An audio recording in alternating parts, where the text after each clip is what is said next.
আসসালামু আলাইকুম সবাইকে। আজকে আমি করে দেখাবো মাংসের স্বাদে দারুণ মজার পেঁপের একটি তরকারি। মাছ মাংস ছাড়াই এই পেঁপের তরকারি খেতে ভীষণ মজা হয়। তো এখানে আমি একটা মিডিয়াম সাইজের পেঁপেকে এরকম ছোট ছোট করে কেটে নিয়েছি এবং আলু নিয়েছি 2টা মিডিয়াম সাইজের। আলুটাকেও আমি একইভাবে কেটে নিয়েছি।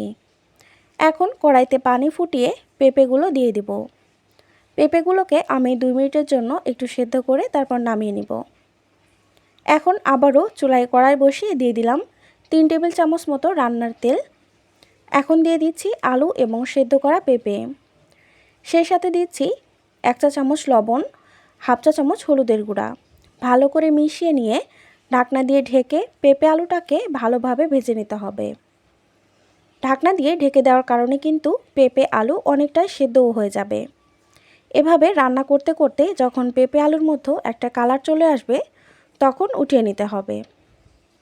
এখন সেই কড়াইতেই দিয়ে দিচ্ছি 2টা পেঁয়াজ কুচি।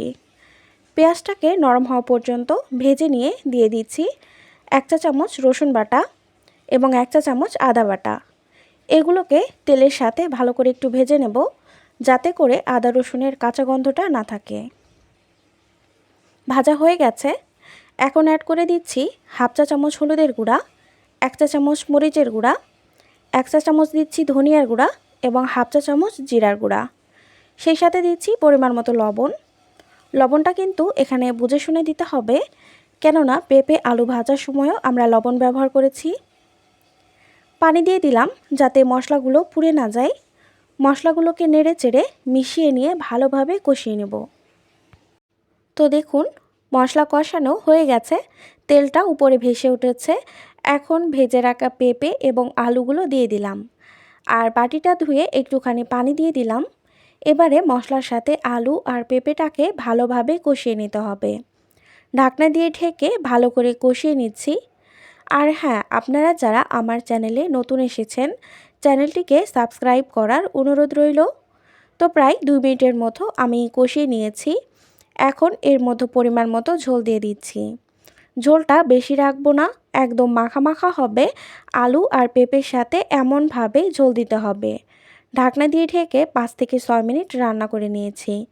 এখন দিয়ে দিচ্ছি 4টা কাঁচামরিচ ফালি এবং স্বাদটাকে ব্যালেন্স করার জন্য দিচ্ছি 1 চা চামচ মতো চিনি। সব কিছুকে ভালোভাবে মিশিয়ে নিচ্ছি। মিশিয়ে নেওয়া হয়ে গেলে দিয়ে দিচ্ছি কিছু ধনেপাতা কুচি। ধনেপাতা দিয়ে নেড়ে চেড়ে মিশিয়ে নিয়ে আঁচটাকে লোতে রেখে 2 মিনিট ঢাকনা দিয়ে ঢেকে রাখবো। 2 মিনিট পর নামানোর আগে দিয়ে দিচ্ছি হাফ চা চামচ টালা জিরার গুঁড়া। তবে আপনারা যারা টালা জিরার গুঁড়া পছন্দ করেন না তারা স্কিপ করতে পারেন। এখন নেড়েচেড়ে মিশিয়ে নিলেই রান্না কমপ্লিট। এখন সার্ভ করার পালা। পেঁপে একবার এভাবে রান্না করতে পারেন, অনেক বেশি মজা হয় খেতে। আর আমার ভিডিওটি ভালো লাগলে প্লিজ ভিডিওতে একটা লাইক দিয়ে চ্যানেলটিকে সাবস্ক্রাইব করে নেবেন। সবাই ভালো থাকবেন, সুস্থ থাকবেন। আল্লাহ হাফেজ। আসসালামু আলাইকুম।